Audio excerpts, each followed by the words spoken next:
আজ আমি আলোচনা করতে চলেছি 2025 সাল সিংহ রাশি বা লগ্নের জাতক জাতিকাদের ক্ষেত্রে কি বার্তা নিয়ে আসতে চলেছে, কোন কোন জায়গায় তাদের সফলতা আসতে চলেছে এবং কোন কোন জায়গায় তাদের সাবধানতা অবলম্বন করতে হবে।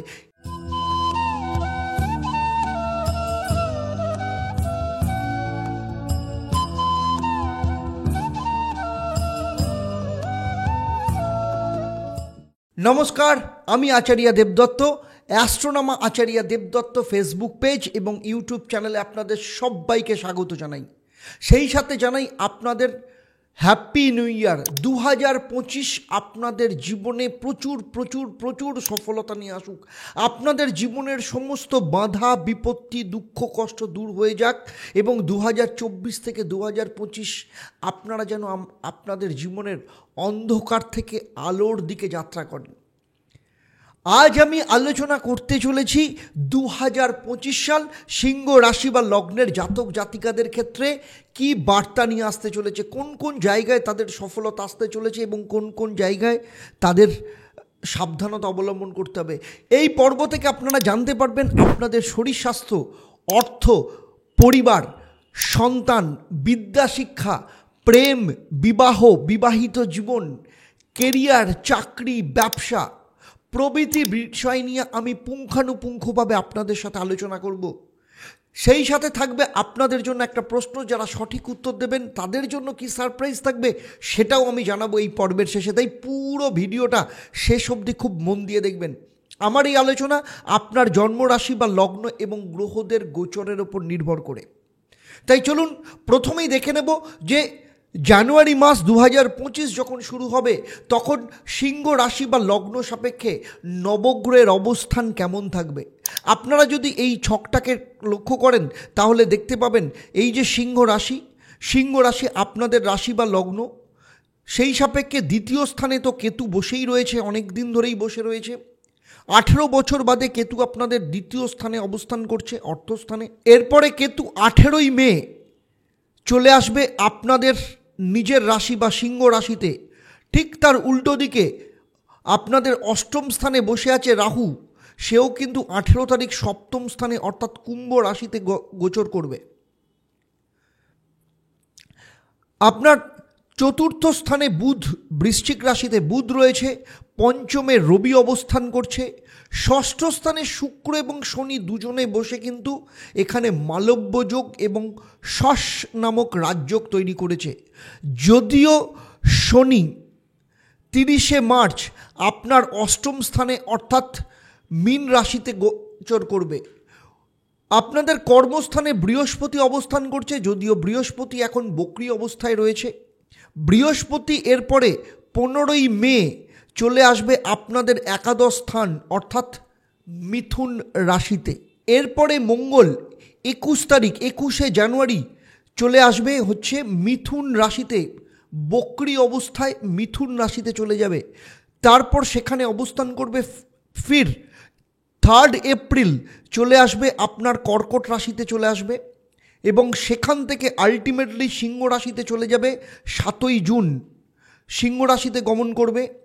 এরপরে 28শে জুলাই চলে আসবে কন্যা রাশিতে এবং 13ই সেপ্টেম্বর চলে আসবে তুলা রাশিতে। আর এই বছরের শেষে অর্থাৎ অক্টোবর মাসে চলে যাবে বৃশ্চিক রাশিতে এবং 7ই ডিসেম্বর 2025 অবস্থান করবে ধনু রাশিতে। সুতরাং এই যে মঙ্গলের অবস্থান আপনার জীবনে কি কি প্রভাব নিয়ে আসতে চলেছে সে বিষয়ে আমি আপনাদের সাথে বিস্তারিতভাবে আলোচনা করব। চলুন এবার দেখে নেব 2025 সালে আপনার শরীর স্বাস্থ্য কেমন যাবে। দেখুন, শরীর স্বাস্থ্য নির্দেশ করে হচ্ছে প্রথম ভাব অর্থাৎ লগ্ন বা রাশি এবং সেই সাথে ষষ্ঠ ভাব অর্থাৎ যেখান থেকে রোগকে নির্দেশ করে আপনাদের ষষ্ঠ ভাব হচ্ছে মকর রাশি এবং দ্বাদশ স্থান অর্থাৎ কর্কট রাশি। দেখুন 2025 সিংহ রাশিতে ইয়াসযোগ তৈরি হচ্ছে। এর ফলে আপনাদের জীবনে অন্ধকার, রোগ, দুঃখ সমস্ত কিছুকে কিন্তু সরিয়ে দেবে। সেই সাথে বিভিন্ন জায়গায় ট্রাভেলের সুযোগ নিয়ে আসবে। আপনারা এই বছর নদী, সমুদ্র কিংবা পাহাড়ে যাত্রা করতে পারেন। সেই সাথে প্যারাগ্লাইডিং, ক্লাম্বিং, অ্যাডভেঞ্চারাস জিনিস, রিস্ক নিয়ে কাজকর্ম, এগুলো আপনার মধ্যে দেখতে পাওয়া যাবে। বিশেষ করে মার্চ থেকে সেপ্টেম্বর অবধি এই সময় আপনি কোনো কিছুতে অ্যাওয়ার্ড পেতে পারেন, সম্মান পেতে পারেন, এবং এই সময় সরকারি কোনো পদ পর্যন্ত আপনি লাভ করতে পারেন। তবে সার্বিকভাবে দেখতে গেলে শারীরিক দিক থেকে আপনার ভালো থাকবে, মন আপনার ভীষণ ভালো যাবে, এবং শুধু তাই নয়, শারীরিক দিক থেকে যে সমস্যাগুলো ছিল সেগুলোও কিন্তু ঠিক হয়ে যাবে। এবারে চলে আসবো আপনাদের দ্বিতীয় স্থান, অর্থাৎ আর্থিক ভাগ্য কেমন যাবে 2025-এ। দেখুন, 2025-এ আর্থিক দিক থেকে সবথেকে বড় কথা হচ্ছে আপনাদেরকে অনেক বেশি কিন্তু আপস অ্যান্ড ডাউনস দেখতে পাওয়া যাবে। লোনের স্থিতি বাড়তে পারে, নতুন ব্যবসা বা নতুন কাজকর্ম করার জন্য আপনি লোন নিতে পারেন। এর পাশাপাশি সম্পত্তি বা প্রপার্টিতে মোটা টাকা আপনার খরচা হতে পারে। আর্থিক দিক থেকে দেখতে গেলে জানুয়ারি থেকে জুন মাস এবং অগাস্ট মাসে অনেক বেশি খরচার জায়গা আপনার দেখতে পাওয়া যাচ্ছে। সেপ্টেম্বর থেকে ডিসেম্বর মাস তবে আর্থিক দিক থেকে যথেষ্ট ভালো থাকবে। কোনো বন্ধু বান্ধব বা কারোর অ্যাডভাইসে আপনার যথেষ্ট লাভ হতে পারে। কোনো জিনিসপত্র বিক্রয় করে সেই জিনিসের মধ্য দিয়েও কিন্তু আপনার যথেষ্ট আর্থিক লাভ হতে দেখা যাবে। সুতরাং সার্বিকভাবে দেখতে গেলে আর্থিক ভাগ্য কিন্তু ওঠানামা করলেও আলটিমেটলি কিন্তু আর্থিক সেভিংস বা আর্থিক জায়গা কিন্তু যথেষ্ট ভালো থাকবে। এবারে চলে আসবো পারিবারিক দিক। দেখুন, পরিবার ভাগ্য চতুর্থ স্থান থেকে নির্দেশ করে। চতুর্থ ভাবের অধিপতি মঙ্গল আপনার দ্বাদশ স্থানে বসে রয়েছে। আপনার পঞ্চম স্থানে রবি অবস্থান করবে, যদিও এক মাস অন্তর রবি চেঞ্জ করে। আপনার আগেই বলেছি প্রপার্টি কেনার যোগ রয়েছে, প্রপার্টি রেনোভেশনের কাজকর্ম, অর্থাৎ প্রপার্টি সম্পর্কিত কোনো না কোনো কাজ আপনি 2025-এ করাতে পারেন। এর পাশাপাশি গাড়ি কেনার যোগ দেখা যাচ্ছে। সেই সাথে পরিবারের কোনো সদস্যের কেরিয়ারের দিক থেকে কোনো বড় লাভ পেতে চলেছে। আপনি যেখানে বসবাস করেন সেখান থেকে স্থান পরিবর্তন হতে পারে। সন্তানদের জন্য এই বছরটা কিন্তু যথেষ্ট ভালো দেখতে পাওয়া যাচ্ছে। যাদের সন্তান বিশেষ করে 18 বছর বয়সের ওপরে, তাদের কেরিয়ারের দিক থেকে যথেষ্ট ভালো যোগ আসবে। এছাড়া আপনার সন্তান যদি খেলাধুলা বা কোনো অ্যাক্টিভিটিস করে থাকে তাহলে সেখান থেকেও কিন্তু অ্যাওয়ার্ড বা রিওয়ার্ড পাওয়ার যোগ দেখতে পাওয়া যাচ্ছে। এরপরে চলে আসবো স্টুডেন্টদের ক্ষেত্রে। দেখুন, বিদ্যা শিক্ষা চতুর্থ ভাব থেকেও যেমন নির্দেশ করে, পঞ্চম স্থান থেকেও নির্দেশ করে। 2025 সাল আপনাদের ক্ষেত্রে, স্টুডেন্টদের ক্ষেত্রে সর্বশ্রেষ্ঠ যেতে চলেছে, কারণ পঞ্চম ভাবে রবি অবস্থান করছে এবং সবথেকে বড় কথা হচ্ছে সহযোগিতা পাওয়া যাবে। পরীক্ষা বা কোনো প্রতিযোগিতামূলক কিছুতে অংশগ্রহণ করলে সেখানে যথেষ্ট ভালো ফল পাওয়া যাবে। এছাড়া সরকারি চাকরির পরীক্ষাতেও যথেষ্ট ভালো রেজাল্ট পাওয়া যাবে। যেসব সিংহ রাশির জাতক জাতিকারা সায়েন্সের সাথে যুক্ত রয়েছেন অথবা রাজনীতি করেন, মেডিকেল লাইনের সাথে যারা যুক্ত রয়েছেন বা যারা ব্যবসা করছেন, তাদের ক্ষেত্রেও কিন্তু যথেষ্ট ভালো যেতে চলেছে। এরপরে চলে আসবো বিবাহ ও বৈবাহিক জীবনের কথা। দেখুন, সিংহ রাশি বা লগ্নের জাতক জাতিকাদের দাম্পত্য জীবনের ক্ষেত্রে যদি বলা যায় তাহলে সপ্তম স্থানে শুক্র শনির যোগ রয়েছে। শুক্র এবং শনি মালব্য যোগ তৈরি করেছে, ফলে যাদের এখনো পর্যন্ত বিয়ে হয়নি, বিয়ের যোগ এই সময় আসতে চলেছে। আর বিবাহিত জীবনের ক্ষেত্রে বলবো যথেষ্ট সুখ দেখতে পাওয়া যাবে। দাম্পত্য জীবনের ক্ষেত্রে সন্তান প্রাপ্তির যোগ দেখতে পাওয়া যাচ্ছে এবং আপনারা দুজনে মিলে যথেষ্ট ভালো লাভ করতে পারবেন। সেই সাথে আপনার স্বামী বা স্ত্রীর তার কেরিয়ারের দিক থেকে কিন্তু যথেষ্ট ভালো লাভ দেখতে পাওয়া যাচ্ছে। বিশেষ করে যারা হাউস ওয়াইফ আছেন তারা কোনো না কোনো অ্যাক্টিভিটিসে জয়েন করতে পারেন বা কোনো স্কিল শিখতে পারেন বা নতুন করে কোনো কাজকর্ম শুরু করে ছোট ছোট করে ইনকামের রাস্তা তৈরি করতে পারেন। এই রকম যোগ দেখতে পাওয়া যাচ্ছে।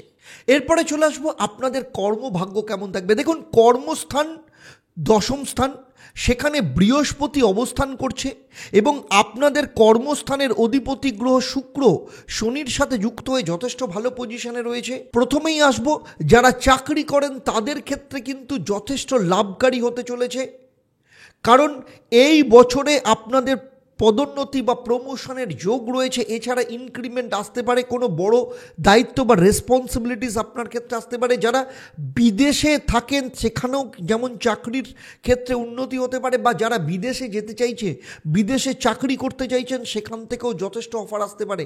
যারা ব্যবসা করেন তাদের ক্ষেত্রে বলবো, সেল যাদের অনেক দিন ধরে হচ্ছে না, সেল আটকে রয়েছে, যথেষ্ট লোন বেড়ে গেছে, তাদের ক্ষেত্রে ফেব্রুয়ারি মাসের পর থেকে কিন্তু পরিস্থিতি ধীরে ধীরে পরিবর্তন হতে শুরু করবে।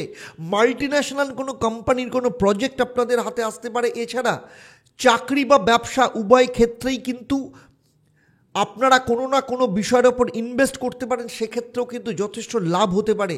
এছাড়া বৃহস্পতি যেহেতু আপনাদের কর্মস্থানে অবস্থান করছে, আমি আগেই বলেছি, তাই এই সময় আপনারা এক্সট্রা ইনকাম বা কোনো কিছু শেখার মাধ্যমে রোজগার করার একটা রাস্তা আপনারা পাবেন। সেই সাথে এই সময় আপনাদের একটা ব্যাপারে খেয়াল রাখতে হবে, আপনাদের কলিগ বা আপনাদের অ্যাসোসিয়েটস এরকম কারোর সাথে ঘুরতে যাওয়ার ব্যাপারে, বিশেষ করে জল বা সমুদ্র জাতীয় কোথাও যাওয়ার ব্যাপারে রিস্ক নেবেন না, সেখান থেকে কিছু না কিছু বিপদ রয়েছে।